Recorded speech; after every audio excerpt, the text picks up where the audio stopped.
Babysitting. What could be more innocent? You're in charge of keeping the kids safe, maybe watching some cartoons, and making sure everyone's tucked in by bedtime. But what happens when things take a terrifying turn? Today, we're diving into 3 chilling true stories about babysitters that might make you think twice about ever taking or hiring that next babysitting job. If you're new here, don't forget to hit subscribe and turn on notifications for more creepy tales like these. Ready? Let's get into it. Story 1. The Basement Stranger. Emily had always been a cautious person. A college sophomore studying early childhood education, she took up babysitting to help pay for her books and groceries. It seemed like the perfect side gig, easy money and plenty of time to study while the kids slept. That's how she met the Johnsons.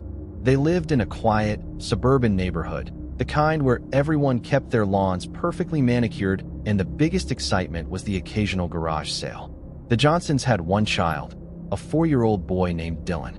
He was a sweet kid, but unnervingly quiet. Emily initially chalked it up to shyness or maybe a developmental phase. Dylan would spend hours lining up his toy trucks in perfect rows or staring at picture books without a sound. It was a little eerie, but Emily didn't mind. A quiet kid made for an easy babysitting job. The first 5 times Emily babysat for the Johnsons, everything went smoothly. She'd arrive around 6 p.m., spend a little time playing with Dylan, then put him to bed around 8 o'clock. After that, she'd sit in the living room with her laptop, occasionally glancing up at the baby monitor on the coffee table. The house itself was older, with creaky wooden floors and a few dimly lit hallways, but it had a cozy charm. On her 6th visit, things started to feel off. The evening began as usual. The Johnsons left for a date night, reminding Emily that Dylan could be a little nervous about sleeping alone, but usually settled down quickly. Emily nodded, assuring them she'd done this plenty of times before. Once they were gone, she and Dylan built a tower out of blocks, ate chicken nuggets, and read his favorite book about construction vehicles. By 8 o'clock, Dylan was yawning, so she tucked him in and turned on his night light, a small plastic train that cast soft, rotating stars on the ceiling. "Good night, Dylan," she whispered, starting to close the door. That's when Dylan suddenly sat up. "Emily," he said softly, "do you hear that?" She froze. "Hear what, buddy?" Dylan pointed toward the floor. "The thumping." Emily strained her ears, but heard nothing. She smiled, chalking it up to a child's overactive imagination. "It's probably just the house settling," she said, brushing his hair back gently. "Go to sleep, okay?" Dylan didn't look convinced, but he lay back down. Emily closed the door and headed to the living room. She told herself it was nothing. Kids said weird things all the time. But as she settled onto the couch and opened her laptop, she couldn't shake a nagging feeling that something wasn't right. About an hour later, as she was finishing a chapter of her textbook, a faint thump echoed through the house. Her heart skipped a beat. She muted the baby monitor and held her breath, listening. The sound came again, a soft, rhythmic thump-thump, almost like footsteps, but slower, heavier. It was coming from below her, in the basement. Emily's rational side tried to take over. It could be anything, the furnace, an animal, maybe even the plumbing. But another part of her, the part fueled by every scary movie she'd ever seen, whispered that she should grab Dylan and run. She decided to check it out. She didn't want to be the paranoid babysitter who called the cops over a noisy water heater. Grabbing her phone and a flashlight, Emily crept toward the basement door. The old wooden steps groaned under her weight as she descended, the flashlight casting eerie shadows on the walls. The basement smelled damp and musty, filled with the faint scent of cardboard and dust. Emily swept the light across the room, illuminating stacks of moving boxes, an old treadmill, and a cluttered workbench. Everything seemed perfectly normal. She was about to head back upstairs when a loud clang echoed behind her. She spun around, her flashlight beam bouncing wildly. In the corner of the basement, near a pile of old blankets, she saw movement. Her breath caught in her throat. At first, she thought it was a trick of the light, but then she saw him. A man, crouched low, his shirtless torso gleaming in the faint light. His hair was wild, and his eyes were wide and unblinking as they locked onto hers. Emily didn't scream. She couldn't. Her body went cold, her feet rooted to the spot. The man smiled, a slow, chilling grin that sent a wave of nausea through her. Somehow, her instincts kicked in. She turned and bolted up the stairs, slamming the basement door behind her. Her hands fumbled with the lock, heart pounding so hard she thought it might burst. She grabbed the cordless phone from the kitchen and dialed 911 with trembling fingers. The operator's calm voice was a lifeline. Emily explained the situation as she ran to Dylan's room, scooping him up from his bed. He stirred, sleepy and confused, but she didn't stop to explain. She carried him into the bathroom, locked the door, and sat with her back against it, clutching him tightly. "It's okay," she whispered, more to herself than to Dylan. "The police are coming. It's going to be okay." The next 10 minutes felt like an eternity. She heard faint noises from the basement, scraping, rustling, but she didn't dare move. When the sound of sirens finally filled the night air, she nearly burst into tears. The police arrived in force, guns drawn as they searched the house. Emily stayed in the bathroom with Dylan, refusing to come out until an officer knocked and told her it was safe. They hadn't found the man, but they had found evidence. A makeshift sleeping area in the basement, complete with a sleeping bag, empty food wrappers, and a collection of random objects, including a few small toys that didn't belong to the Johnsons. It was clear the man had been living there for weeks, possibly months, coming and going undetected. The thought made Emily's skin crawl. How many nights had she sat in the living room, completely unaware that someone was just a few feet below her? The Johnsons were horrified. They changed the locks, installed security cameras, and vowed never to leave their son with a babysitter again. Emily, however, couldn't shake the experience. She had nightmares about the man's face for weeks and eventually decided to quit babysitting altogether. The risk, she realized, just wasn't worth it. The intruder was never caught. To this day, Emily doesn't know who he was or what he wanted. All she knows is that she came far too close to finding out. Story 2. The Persistent Stranger. Rachel had always been a bit of a homebody. At 22, she was finishing her degree in art history and often found solace in quiet, peaceful places. So, when her best friend, Jessica, asked her to babysit for the weekend in a remote house in Washington state, Rachel jumped at the chance. Jessica's daughter, Sarah, was an easy kid, curious, polite, and full of boundless energy.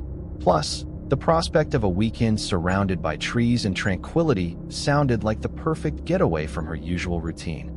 Jessica had inherited the house from her grandparents, and while it was charming in a rustic sort of way, it was also extremely isolated. The nearest neighbor was nearly a mile away, and the property was surrounded by thick woods. Jessica warned Rachel that cell service could be spotty, but reassured her that the landline worked if there was an emergency. Rachel arrived on a crisp Friday evening, just as the sun was setting. The house, a two-story wooden structure with ivy creeping up one side, was as picturesque as she'd imagined. Jessica gave her a quick tour, showed her where the essentials were, and reminded her of the security system. It wasn't high-tech, just an old-fashioned deadbolt on the front door and sturdy locks on the windows, but Jessica seemed confident it was enough. After a tearful goodbye from Sarah, who hated seeing her mom leave, Jessica drove off, leaving Rachel and the little girl alone in the quiet house. The first night was uneventful. Rachel and Sarah baked cookies, played board games, and watched a movie. By 9 o'clock, Sarah was tucked into bed, and Rachel settled onto the couch with a book. The stillness of the house was almost unnerving. No traffic noise, no neighbors, just the faint creak of the wooden floors and the occasional rustling of wind through the trees. Around 10:30, a knock on the front door shattered the silence. Rachel froze, her heart pounding. Who would be knocking at this hour in the middle of nowhere? For a moment, she considered ignoring it, but the knock came again, louder this time. Slowly, she approached the door, peering through the peephole. A man stood on the porch, his face partially obscured by the dim light from the porch lamp. He was tall, with a wiry frame, and wore a weathered jacket. He didn't look particularly menacing, but there was something off about him, something Rachel couldn't quite place. She cracked the door open slightly, keeping the chain latched. "Can I help you?" she asked, her voice steadier than she felt. The man smiled faintly. "Just checking if anyone's home," he said. His tone was casual, almost friendly, but the words sent a chill down Rachel's spine. "We're fine, thanks," she replied curtly, closing the door and locking it before he could respond. She watched through the peephole as the man stood there for a moment, his expression unreadable, before turning and walking back toward the woods. Rachel waited until he was out of sight before checking all the locks on the doors and windows.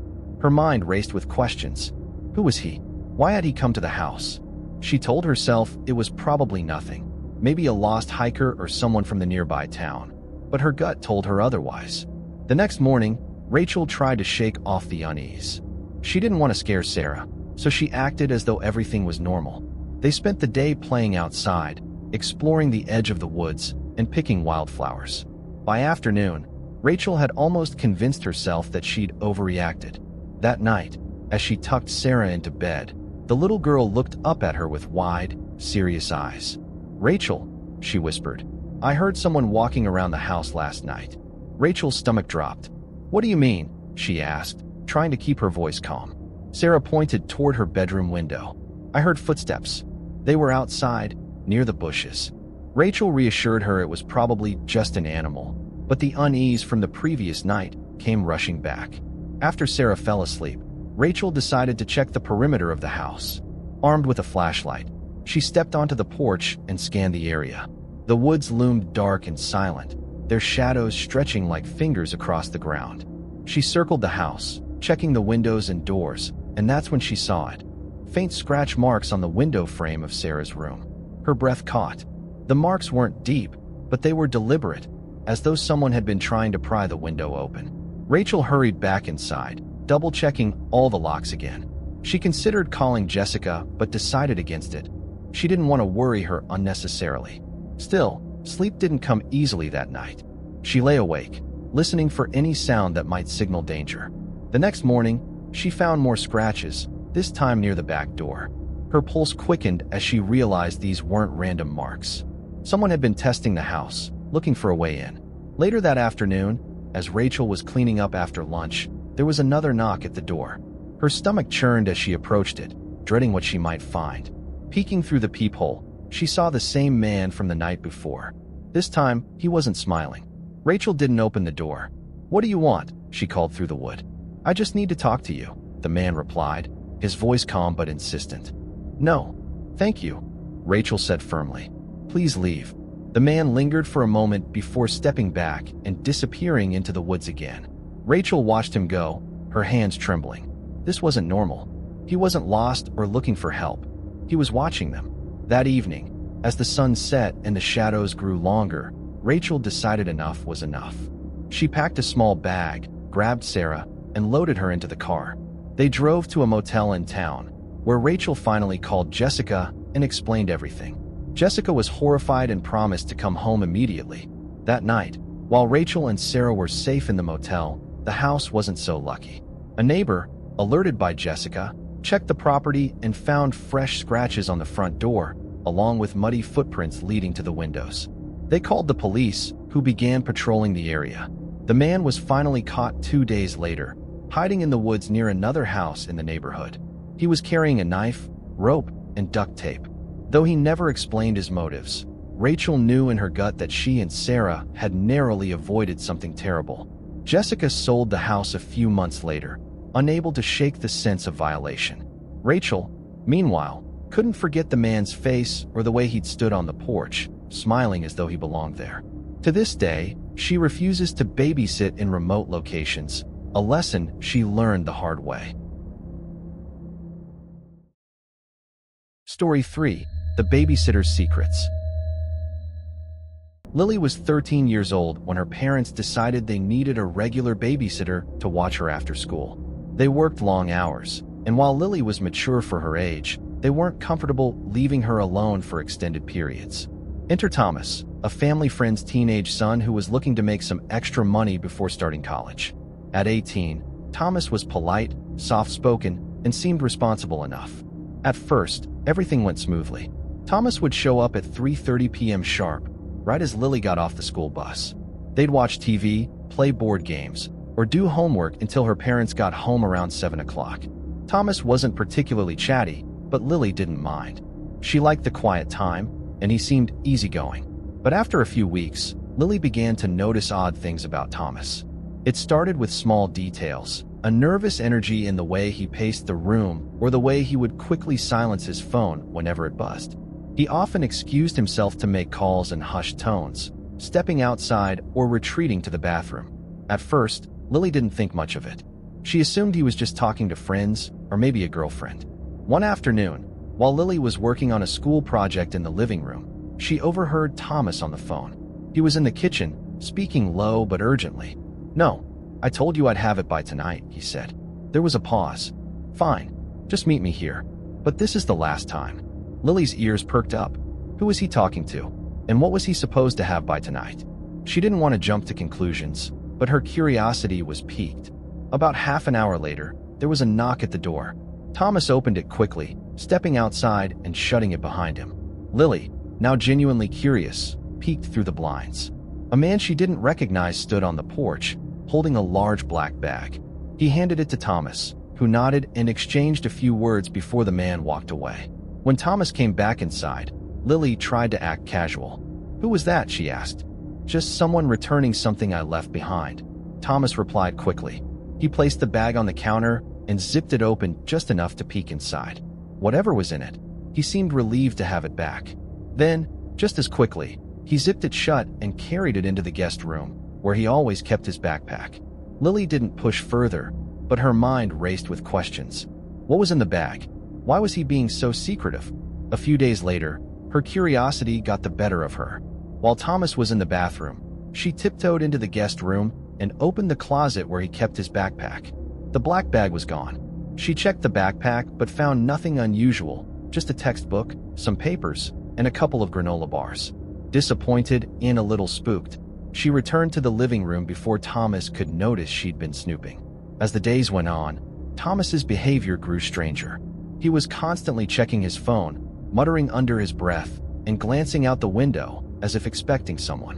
One evening, Lily caught him in a heated argument on the phone. "I told you I'm done. I don't care, just come get it and leave me alone," he hissed. He ended the call abruptly, shoving his phone into his pocket and pacing the room. That same night, Lily noticed him sneaking out of the house around 9 p.m. He hadn't said anything to her, and her parents weren't home yet. For the first time, she felt genuinely unsafe. She locked the doors and stayed in her room until her parents got back. The next day, Lily told her mom about Thomas's odd behavior. At first, her mom dismissed it as teenage drama, but when Lily mentioned the bag and the late-night phone calls, her mom grew concerned. She decided to call Thomas's mother to check in. That's when things took an even stranger turn. Thomas's mom revealed that he had told her he wasn't feeling well and had canceled his babysitting shift that day. But Lily knew he'd been there. He'd watched her just like he always did. So why had he lied? Lily's mom decided to confront Thomas directly the next time he came over, but he never showed up again. Without warning, Thomas quit babysitting. He stopped answering calls and disappeared from their lives entirely. Months later, Lily overheard her parents discussing rumors about Thomas. Apparently, he had been involved with some troublemakers in town, though no one knew the details. Her parents speculated that the black bag might have been related, maybe drugs, stolen goods, or something worse. To this day, Lily doesn't know what Thomas was up to. What was in that bag? Who was he meeting? Why had he lied about being sick? The questions remain unanswered, but one thing is certain.